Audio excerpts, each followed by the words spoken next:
My name is Dr. Saul Gordon. I'm Professor Emeritus of Syracuse University, and I have traveled around the world, and I have spoken in every state of the Union, and have written 28 books and 100 articles, and my books are translated in about 6 or 7 different languages.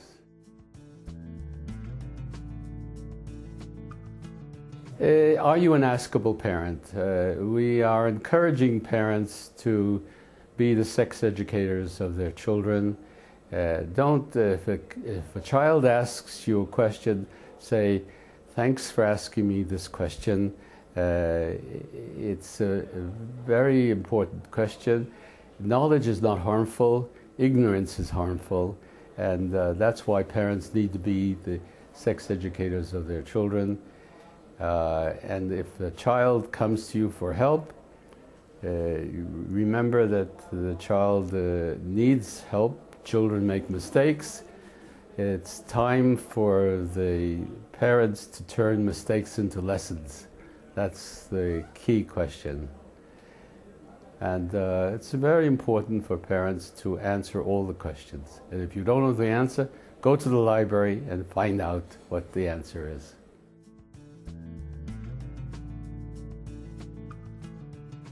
Well, sometimes psychotherapy and pharmaceutical industries do not work. And I have created another therapy. It's called Mitzvah Therapy. It's being helpful to other people. A woman came to see me. She was abused by her father, and her mother didn't believe her. She'd been in psychoanalysis for 5 years, and she felt miserable. She wanted me to do psychotherapy. So I said, look, in 5 years you must have learned something about psychotherapy. She said, if you don't see me, I'll commit suicide. So I said, I'll see you. And what I said was, I have a new therapy. It's called Mitzvah Therapy. You've been abused. Go to an institution for abused children and help out. And she came back after a month. She said she'd never been so happy in her life. The children loved her. She loved the children. And she did very good work there. So that's Mitzvah Therapy, helping people. It's not giving charity. You have to directly help another person.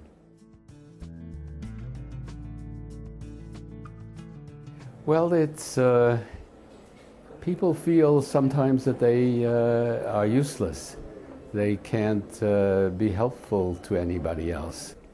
And if they can be helpful to someone else, it's very therapeutic.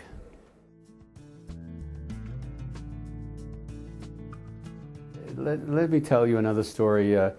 I was in a meeting with at-risk professionals, and it was at a detention home for juvenile delinquents.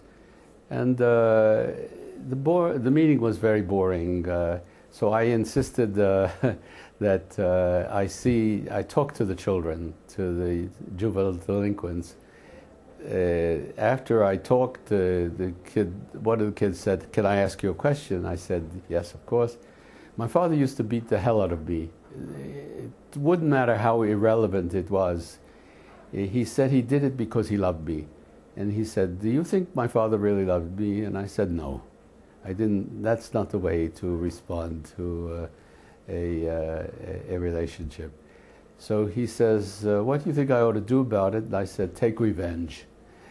And the audience was hysterical. They said, "We believe in forgiveness. We're not into revenge.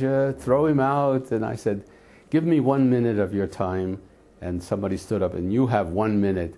And I said, "Look, when you grow up and you have children of your own, never hit them. That'll be your revenge. Revenge is living well." And that's a very good idea. People who are at risk don't understand forgiveness. They want to take revenge. And if we give the revenge a different definition, living well is the best revenge. Not to identify with the aggressor, not to do the same thing that was done unto you. That's your revenge.